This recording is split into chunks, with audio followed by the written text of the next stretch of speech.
Hi, my name is Jackie, and this is my culture project. My first cultural influence would have to be soccer.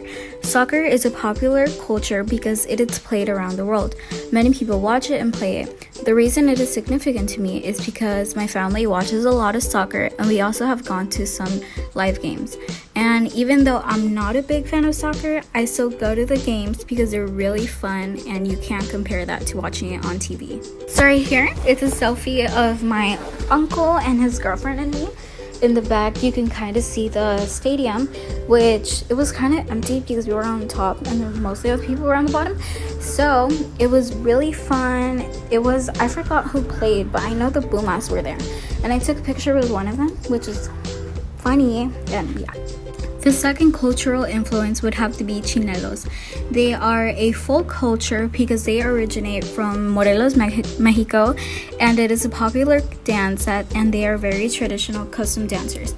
The significant to me is because every time there is a celebration in Mexico, there will always be these people dressed up as chinelos dancing around, and it is really fun and entertaining.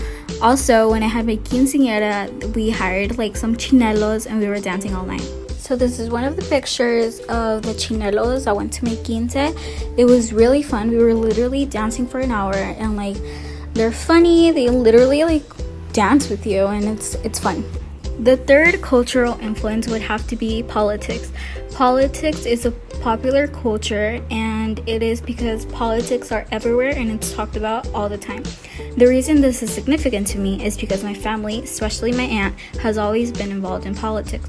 She is currently in the Congress of Morelos, Mexico, and she is really involved. So last summer I went and I sat for a session, and it was really long but entertaining.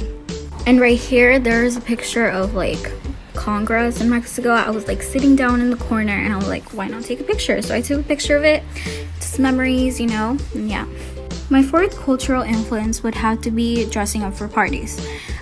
This is a full culture because it's mostly done in the city I lived in Mexico, and it's basically like every year you have a birthday, you dress up as a different character of like the theme you want. So in this picture, you can see I dressed up as Stephanie from Lazy Town, and like I had the wig, the dress, and everything going on. So that's very significant to me. My fifth cultural influence would have to be religion, especially Catholicism. Catholicism is a popular culture because it's practiced around the world. This is significant to me because I am Catholic and mostly my family is Catholic. I got baptized when I was little, and then I also completed some other ceremonies in order for me to have my quince in the church. So yeah. This picture right here is when I completed my confirmation. I did it in Mexico. Those two people were my padrinos, and I had to have them with me in order for me to finish the confirmation. This is one of the other two things that had to be done in order for me to have a quince in a church. So yeah. My sixth cultural influence would have to be quinceañeras. These are mostly celebrated by Mexicans who are Catholic, so this would be a full culture. There is a whole process that you need to do in order to have your quinceañera mass. You need to have done your baptism, confirmation, and your first communion. So right here, this would be like a picture of like a quinceañera mass. This wasn't mine, I just got it from Google. But like, yeah, basically the priest is like talking to you, and you have to be pure and everything, and it's basically like a mass only for you. The reason this is significant to me is because ever since I was little, I wanted to have a quinceañera.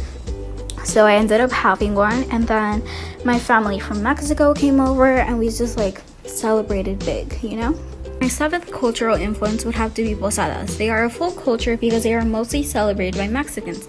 This is a Mexican tradition that is basically when a group of people travel house to house and sing songs.